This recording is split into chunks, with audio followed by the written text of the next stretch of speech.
Pole na mechi, lakini pia hongera kwa aina ya mchezo ambao umeonyesha leo hii. Shukrani. Tuambie, ugumu ulikuwa wapi? Ugumu ulikuwepo kwa sababu Simba wamesajili wachezaji wazuri na wao walikuwa na presha kubwa kupata matokeo kwa sababu sisi tulishinda mechi ya mwanzo. Kwa hiyo leo ilikuwa kama mechi ya kisasi na sisi tulikuwa kwenye uwanja nyumbani. Tujitahidi kadri tuwezavyo kupata pointi 3, lakini mechi imeweza kuisha sare. Tunapozungumza Azam FC sasa hivi timu kubwa zote mbili zimeshindwa kupata matokeo ya alama 3 dhidi yenu. Unadhani ubora wenu umeimarika katika sehemu gani, lakini pia mwalimu amefanikiwa kwa kiasi gani kuweza kuimarisha kikosi kwa ujumla? Ni mipango kazi ya mwalimu na kuzidi kujitolea na kujituma kwa wachezaji ndio kunasababisha mpaka Azam inazidi kuwa bora klasi. Hii ni faraja ya kiasi gani kwa upande wenu kama wachezaji, kwa sababu zipo timu zinashindwa kupata matokeo kwenye timu kubwa, lakini kwa Azam mmeweza kuzuia hilo mbele ya timu kubwa zote mbili?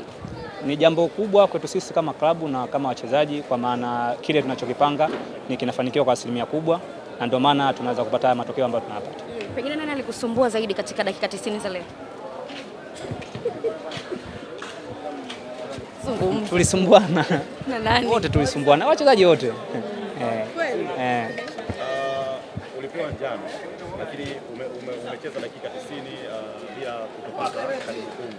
Tunaona mafullback wengi sana anapotoka kadi ya njano anapata kama pressure kwa sababu ya winga ambazo anakutana nazo. Wewe hii uzoefu wa kucheza mechi nyingi sana imekufanya unaweza kumaliza dakika 90 bila kupata kadi nyekundu? Ni namna ambavyo wewe unaitune tu akili yako, kwa sababu kama ulivyosema mara nyingi wachezaji wakishapata kadi ya njano dakika kama zile mapema huaga wana panic. Kwa hiyo kikubwa ni kutuliza tu akili na kumsoma mpinzani wako anakujaje, kila kitu kinawezekana. Unadhani leo hii kama ambavyo wanasemaga mkikutana na Simba mnaikamia sana mechi, leo hilo naliona ama ni uwezo tu ambao umeonyesha leo? Sisi tunacheza mchezo wetu ule ule kila siku. Kwa hiyo wanaosema tunakamia haya, lakini sisi ndio mpira wetu hivi. Ndio utaratibu wetu. Mwendo ni huu. Si ndio hivi. Yote yule. Hivi ndio mechi zetu tunapocheza. Basi shukrani. Asante.